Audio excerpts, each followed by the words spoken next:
CEDOI é a denominação genérica de um projeto de pesquisa independente, uma iniciativa privada de pessoa física, de um ex-professor da Universidade Católica de Pelotas, com mestrado pela ESAD de Barcelona, na Espanha, e doutor em administração pela Universidade Federal do Rio Grande do Sul.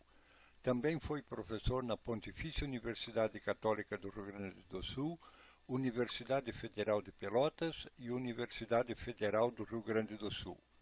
Atualmente é professor convidado da PUC do Peru, onde ministra a disciplina Otimização de Organizações de Mundos Virtuais no curso de Especialização em Educação em Mundos Virtuais e professor internacional da Universidade IAN de Bogotá.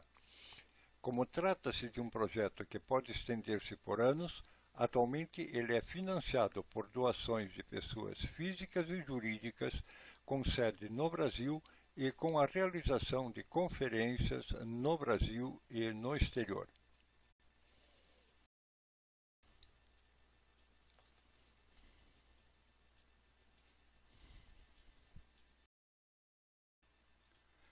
Meu nome é Roberto Funk e eu sou responsável pelo projeto CEDOI. Atualmente o projeto abrange 3 linhas de pesquisa. 1. Atuação em mundos virtuais, aplicável na educação e no treinamento empresarial. 2. A teoria dos filtros cognitivos, aplicável na gestão do conhecimento. E 3. A estratégia como teoria, aplicável na administração estratégica. A inspiração para trabalhar com educação em mundos virtuais veio do engenheiro alemão Helmut Volkmann, da Siemens alemã, o projeto Xenia.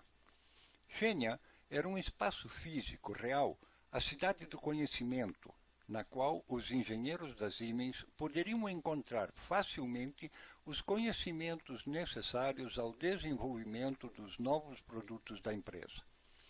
Ao conhecer o Second Life, descobri que seria possível replicar a experiência do Dr. Volkmann nos mundos virtuais com um custo que, embora ainda alto, é bem mais acessível que construir uma cidade. Os 4 campi virtuais hoje existentes têm esse objetivo, e embora cada um deles tenha um objetivo específico, a primeira linha de pesquisa é uma constante em todos eles. Hoje, apresentaremos os campi 1 e 2, localizados em Acrocorinth. No campus 1, o menor de todos eles, funcionam apenas as instalações da TV CEDOI, de onde estamos transmitindo. Aqui são produzidos vídeos institucionais e técnicos e realizadas conferências e seminários online via Second Life para qualquer parte do mundo onde se possa acessá-lo. O prédio principal abriga um auditório e várias salas que servem como estúdios de gravação. A segunda linha de pesquisa, a teoria dos filtros cognitivos, está sendo desenvolvida no campus 2, Acrocorinth, de inspiração greco-bizantina, e está baseada em 4 premissas iniciais. Primeira, o homem e também os demais seres vivos com cérebro precisam conhecer para poder relacionar-se com o ambiente. Segunda, o conhecimento é uma abstração mental, resultado da interpretação do ambiente e, portanto, individual e inacessível aos demais indivíduos. Terceira, o conjunto dos conhecimentos de todos os indivíduos de uma coletividade forma o que chamamos de estrutura social do conhecimento. Quarta, todo conhecimento está suportado por 4 capacidades individuais: a capacidade física, a capacidade intelectual, a capacidade social e a capacidade emocional. Cada uma delas interfere nas demais. Vejamos como isso funciona.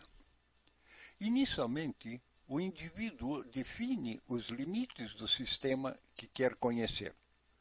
A definição desses limites implica a aceitação de todas as premissas que, se confirmadas, tornam as proposições do conhecimento verdadeiras. 2. Definidos os limites do sistema, dá-se a interpretação do ambiente. Esse processo passa por duas fases: a interiorização do ambiente e a elaboração dessas interiorizações. 3. Até aqui, o conhecimento não passa daquilo que os gregos chamavam de contemplação. O locus do conhecimento é o cérebro do indivíduo que conhece. Nesse estado, ele é algo já existente, mas completamente inútil. 4. O conhecimento torna-se realmente útil quando o indivíduo o usa para relacionar-se com o ambiente, e isso ele o faz de diversas maneiras. Com a externalização de símbolos e signos, de definições, de modelos teóricos, de ações ou comportamentos, e até através da produção de objetos concretos.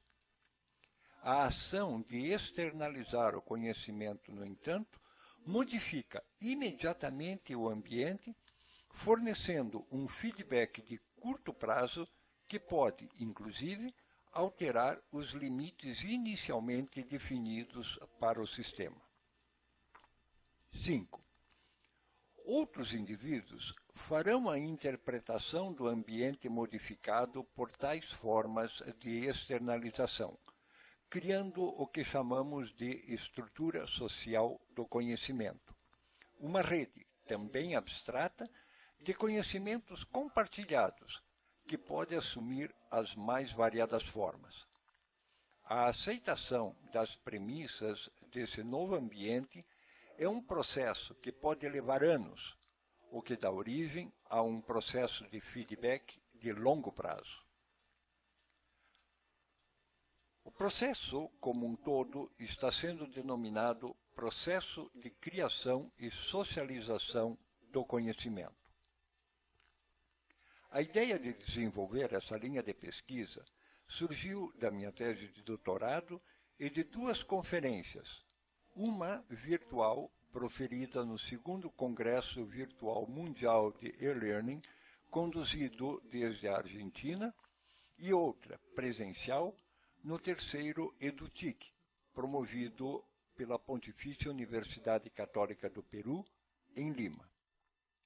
Mas, antes de falar dos filtros cognitivos, vamos ter uma vista aérea dos dois campi. Façam todos uma boa viagem.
Voltamos agora ao modelo do processo de criação e socialização do conhecimento para chegar aos filtros cognitivos.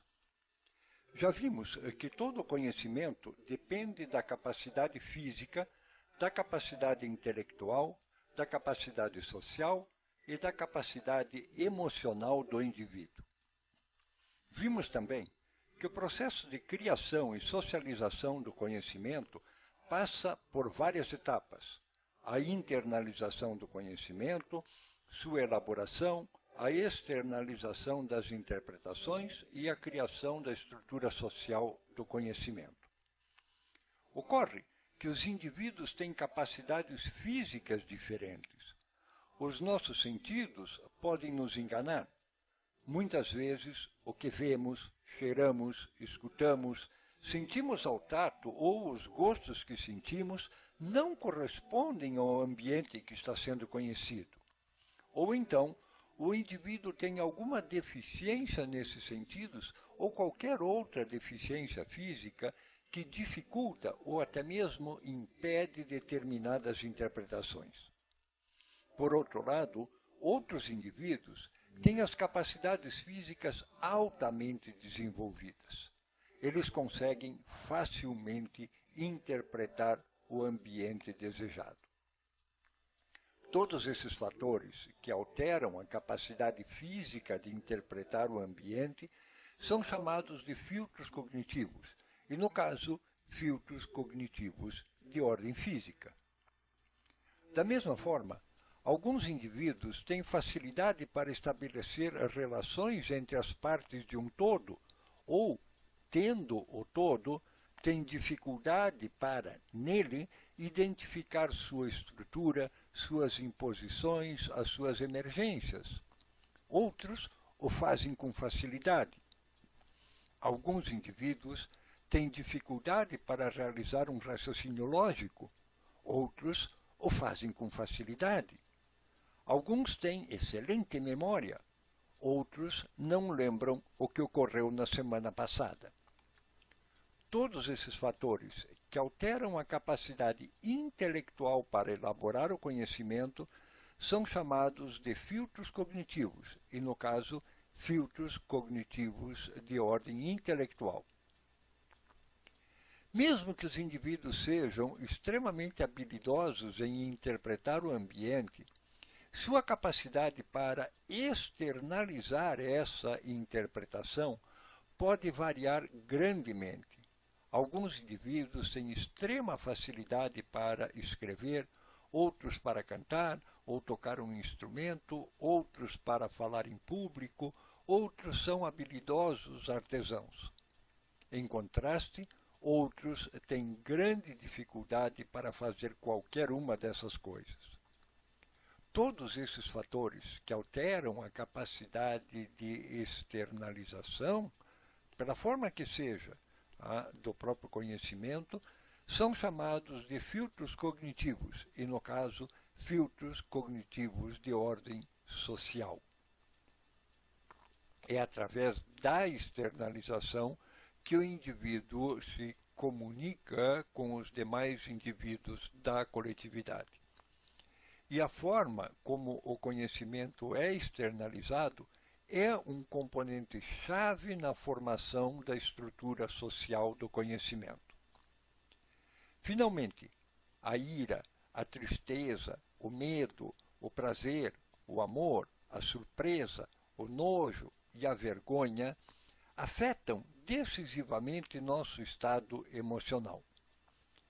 E com o estado emocional alterado, nossa capacidade para interpretar o ambiente, externalizar essas interpretações e criar uma dada estrutura social do conhecimento é também afetada. Todos esses fatores que alteram nosso estado emocional são também filtros cognitivos, e, nesse caso, filtros cognitivos de ordem emocional.